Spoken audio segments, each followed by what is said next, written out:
Hi everyone, happy Project for Awesome Day. The charity I'm going to talk to you about this year is the Heart and Stroke Foundation of Canada. I'm going to tell you two stories, but before I do this, let me tell you a bit more about the Heart and Stroke Foundation. Over the last 60 years, the Heart and Stroke Foundation has contributed over $1.3 billion to heart and stroke research. And over these 60 years, the death rate from heart and stroke has fallen by 75%. The Heart and Stroke Foundation also has a food information program called Health Check. You may have seen it on food at the grocery store. It's a little checkmark symbol. This symbol means that the product has met the standards of the Heart and Stroke Foundation for sodium, fiber, you name it, and is therefore a healthy choice. You might also have encountered the Heart and Stroke Foundation through canvassing drives that usually happen through February, which is Heart Month. And this brings me to my first story. When I was in high school, one of the requirements for graduation was to do 40 hours of community service. Some of my 40 hours were spent canvassing for the Heart and Stroke Foundation. I found it was a really good way to get to know the people on my street that I hadn't really got to know before, and my neighbors that I did know thought it was a great thing that I was doing. One house in particular I remember was really appreciative every time I came around to do canvassing for Heart and Stroke. They'd always open the door and they'd be like, "Well, isn't this just great?"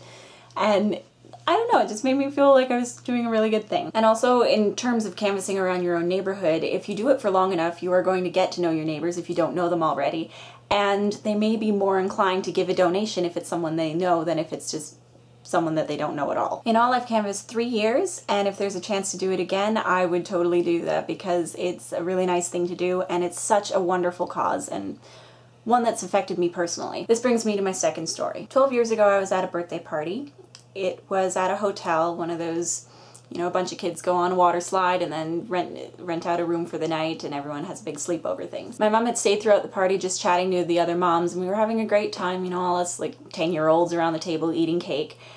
And then all of a sudden there's a phone call, which is weird because it's a hotel room that's been rented out for a birthday party. You don't really expect to get phone calls like it's someone's house, you know? And even weirder, it was for my mom. So she picks up the phone and I'm off at the table having a wonderful time. I think the birthday girl was opening presents and we're all like, yep, yep, yep, yep, yep. And then all of a sudden my mom lets out this huge gasp, this huge sharp intake of breath. It was the biggest gasp I had ever heard in my life. It was like something hit me in the stomach and I knew something was really, really wrong. My grandfather, my papa, my mom's dad, had a heart attack that night.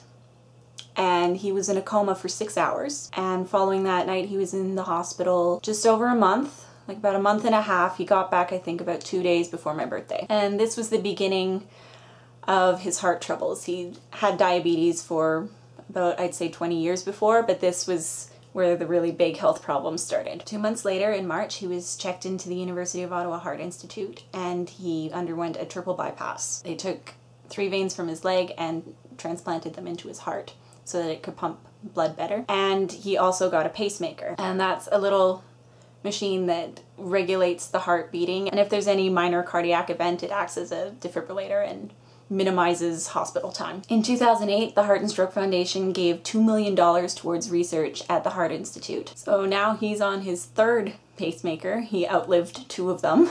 And that surgery has given him 12 years of time that he may not have otherwise had. He's been around to help us with music homework and chemistry homework when we were still in elementary and high school. He's showed us loads of old movies. I was practically brought up on Charlie Chaplin and the Marx Brothers and Singing in the Rain and, oh gosh, My Fair Lady, Sound of Music, Fiddler on the Roof, just all those good old movies. My love of movies and filmmaking is also kind of down to my papa because he was like us YouTubers. He had his old crank camera in the 1950s and he was making videos of his own. And just a few years back he was actually able to write a 3rd edition of his biochemistry textbook. So even though he's not in the best of health right now, he's still my papa, and I am so grateful for the years that have been afforded him because of the surgery that was funded by the Heart and Stroke Foundation. So I would encourage you to canvass for the Heart and Stroke Foundation if you ever get a chance.